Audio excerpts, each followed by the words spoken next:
trying to fight it out in the American media when you're wrong. We know that you're wrong. But you see, I think it's good for the American people to see what's going on. I understand, sir. I think it's very important. That's why I kept this going so long.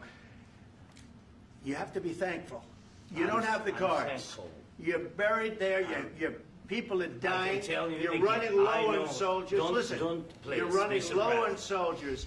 It would be a damn good thing. And then you tell us, I don't want a ceasefire. I don't want a ceasefire. I want to go and I want this. Look, if you could get a ceasefire right now, I tell you, you take it so the bullets stop flying and your men stop getting killed. Of course, we want to stop the war. But you're saying you don't want a ceasefire. But I said to you, I want a ceasefire. With guarantees. Because you'll get a ceasefire faster than an agreement. Ask our people about ceasefire, what they think. That wasn't with me. For you what that wasn't with me. That was with a guy named Biden, who was not a smart person. That was with Obama. It was your president. Excuse me. That was with Obama, who gave you sheets, and I gave you javelins. Yes. I gave you the javelins to take out all those tanks. Obama gave you sheets. In fact, the statement is Obama gave sheets and Trump gave javelins. You got to be more thankful, because let me tell you, you don't have the cards. With us, you have the cards. But without us, you don't have any cards. One more question to Mr. Vice President. I'm sorry. It's going to be a tough deal to make because the attitudes have to change. What if Russia breaks ceasefire? What if Russia breaks peace talks? What do we do then? I understand that it's a heated conversation right now. What are you saying? She's asking, what if Russia breaks the ceasefire? What if anything? What if a bomb drops on your head right now? Okay? What if they broke it? I don't know. They broke it with Biden because Biden, they didn't respect him. They didn't respect Obama. They respect me. Let me tell you, Putin went through a hell of a lot with me. He went through a phony witch hunt where they used him and Russia. Russia. You ever hear of that deal? That was a phony Hunter Biden, Joe Biden scam. Hillary Clinton, Shifty Adam Schiff. It was a Democrat scam. And he had to go through that. And he did go through it. We didn't end up in a war. And he went through it. He was accused of all that stuff. He had nothing to do with it. It came out of Hunter Biden's bathroom. It came out of Hunter Biden's bedroom. It was disgusting. And then they said, oh, the laptop from hell was made by Russia. The 51 agents. The whole thing was a scam. And he had to put up with that. He was being accused of all that stuff. All I can say is this. He might have broken deals with Obama and Bush, and he might have broken them with Biden. He did, maybe. Maybe he didn't. I don't know what happened. But he didn't break them with me. He wants to make a deal. I don't know if you can make a deal. The problem is I've empowered you to be a tough guy. And I don't think you'd be a tough guy without the United States. And your people are very brave. But you're either going to make a deal or we're out. And if we're out, you'll fight it out. I don't think it's going to be pretty, but you'll fight it out. But you don't have the cards. But once we sign that deal, you're in a much better position. But you're not acting at all thankful. And that's not a nice thing. I'll be honest, that's not a nice thing. All right, I think we've seen enough. What do you think? Huh? This is going to be great television, I will say that. All right.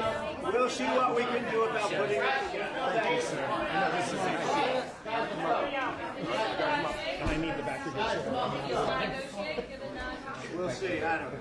All right, guys, come on. Wait, hey, guys, come on. Let's move, please.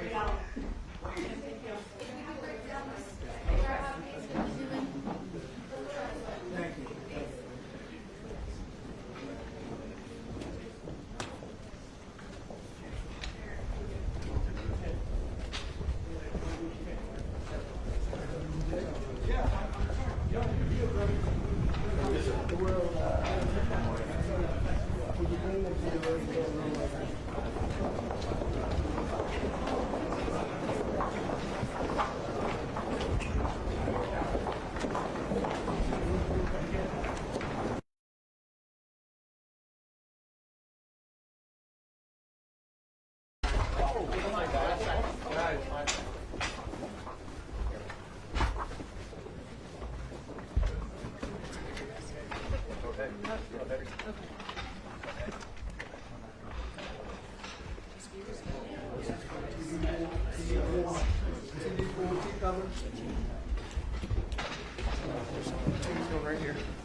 Well, thank you very much. It's an honor to have President Zelensky of Ukraine, and we've been working very hard, very close. So we've actually known each other for a long time. We've been dealing with each other for a long time, and very well. We had a little negotiation spat, but that worked out great. I think for both countries, I think for the world, actually, beyond both countries. And we have something that is a very fair deal. And we look forward to getting in and digging and working and getting some of the rare earth.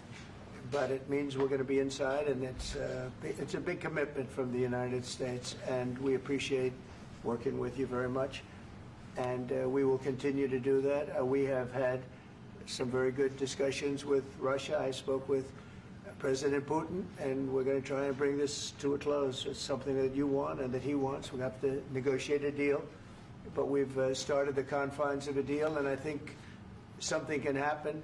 The big thing is the number of soldiers, mostly at this point, but soldiers being killed. They're losing thousands of soldiers. So on both sides, we're losing a lot of soldiers, and we want to see it stop. And we want to see the money get put to different kinds of use, like rebuilding. And we're going to be working very hard.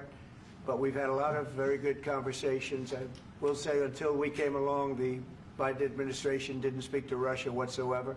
They didn't speak to anybody. They just let it continue. And I will say that, I'll say in front of you, you've heard me say it 1,000 times, if I were president, this war would have never happened. We would have had a deal negotiated for you without having to go through what you've gone through.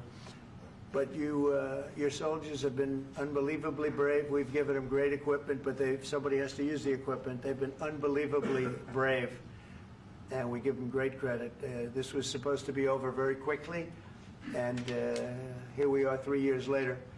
So I give tremendous credit to your generals and your soldiers and yourself in the sense that it's been very hard fighting, very tough fighting. They're great fighters. And you have to be very proud of them from that standpoint. But now we want to get it over with. It's enough, right? We want to get it over with. So it's an honor to have you here. Thank you very much for coming. We're going to sign the agreement at the conference in the East Room in a little while, right after lunch. And we'll be having lunch together. We're also discussing some other things. And we appreciate everybody being here. It's somewhat of an exciting moment, but the really exciting moment is when they stop the shooting and we end up with a deal. And I think we're fairly close to getting that, and an honor to have you. And please, I'd like to say something. Yeah, thank you so much, Mr. President. Thank you for invitation. And really, I hope that this first document, will be first step to real security guarantees for Ukraine, our people, our children. I really count on it. And of course, we count that America will not stop support. Really, for us, it's very important to support and to continue it. I want to discuss it with details further during our conversation, and of course, the infrastructure or security guarantees. Because for today, I understand what Europe is ready to do, and of course, I want to discuss with you what United States will be ready to do. And I really count on your strong position to stop Putin. And you said that enough with the war. I think that is very important, Ben, to say these words to Putin at the very beginning of war, because he is a killer and terrorist. But I hope that together we can stop him. But for us, it's very important to, to save our country, our values, our freedom and democracy, and of course, no compromises with the killer about our territories. But it will be later.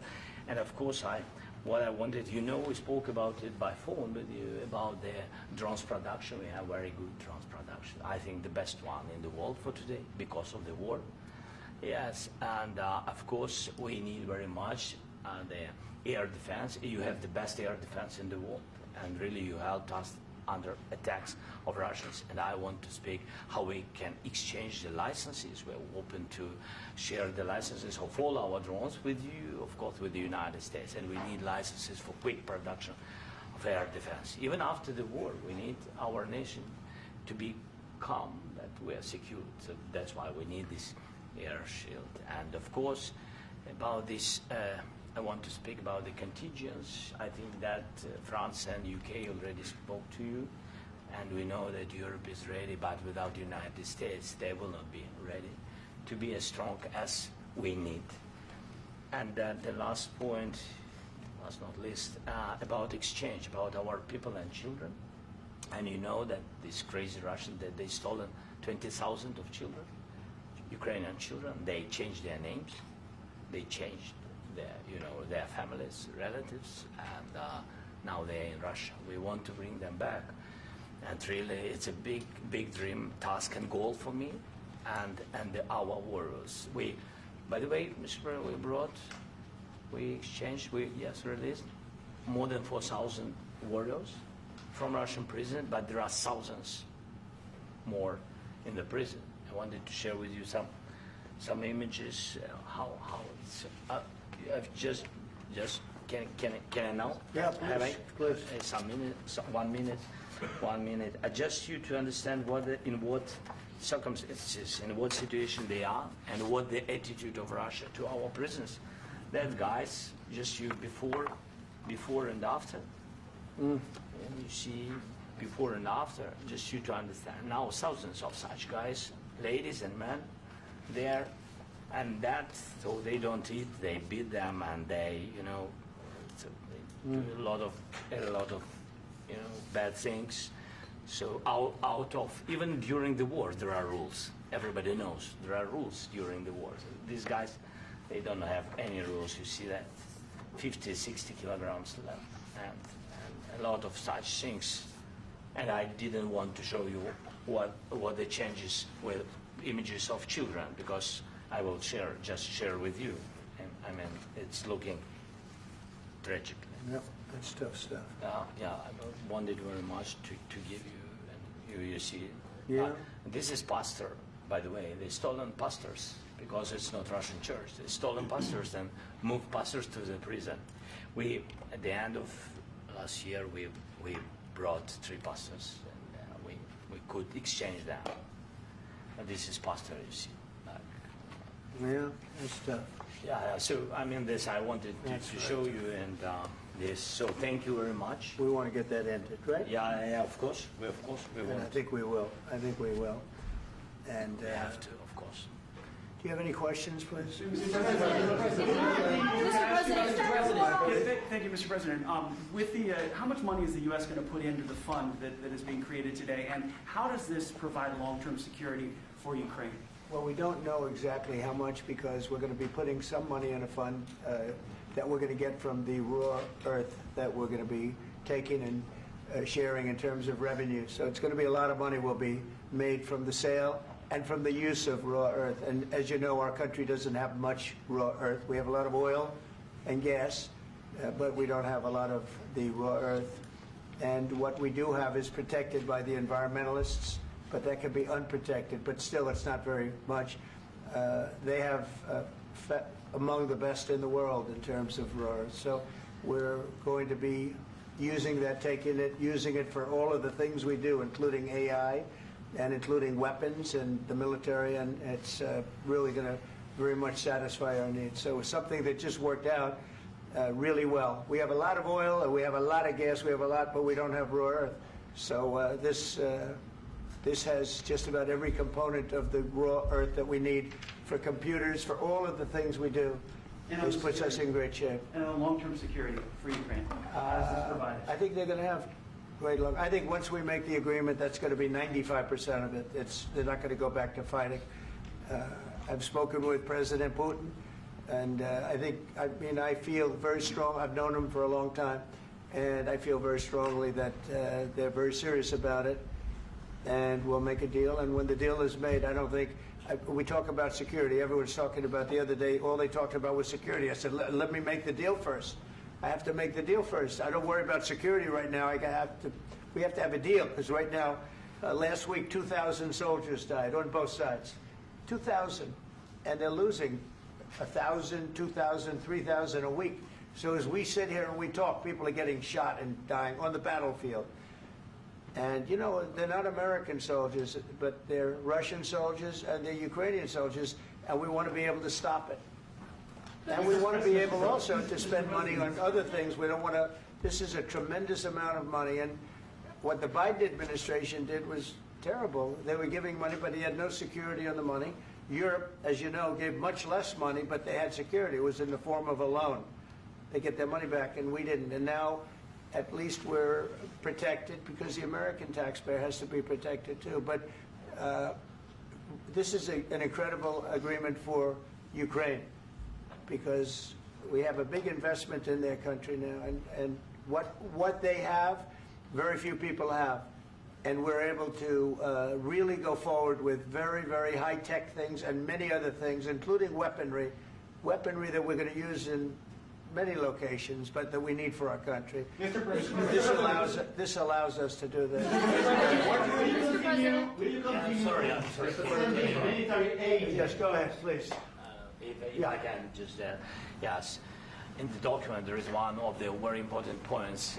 If we speak about business and investment, we never had LNG terminals in Ukraine. This document will open. I mean, the next documents, but anyway, here we see in the framework, we see really goodwill for this. LNG terminals for us is very important, and I think for security of European continent. We have the biggest storage, gas storage. We have the biggest in Europe. Yes, yes, and we can use it.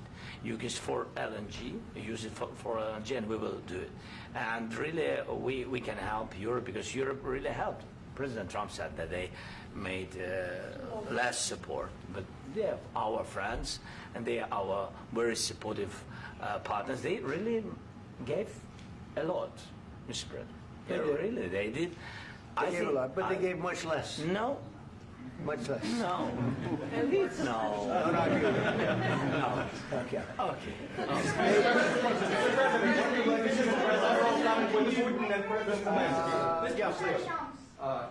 Mr. President Trump, you have repeatedly called the deal with Ukraine as a historical one. And as a President of the United States, you make historical decisions in other issues which affect America and other world. So what place in the world history do you want to take? And do you associate yourself with any famous historical figures? Yeah, I'd say George Washington, Abraham Lincoln. I would say I'm far superior to George Washington and Abraham Lincoln. Now, you know I'm only kidding, right? Because when I say that, the fake news is going to go wild. They're going to say he considers himself to be better than Washington. But you never know. You never know. I don't compare myself to anybody.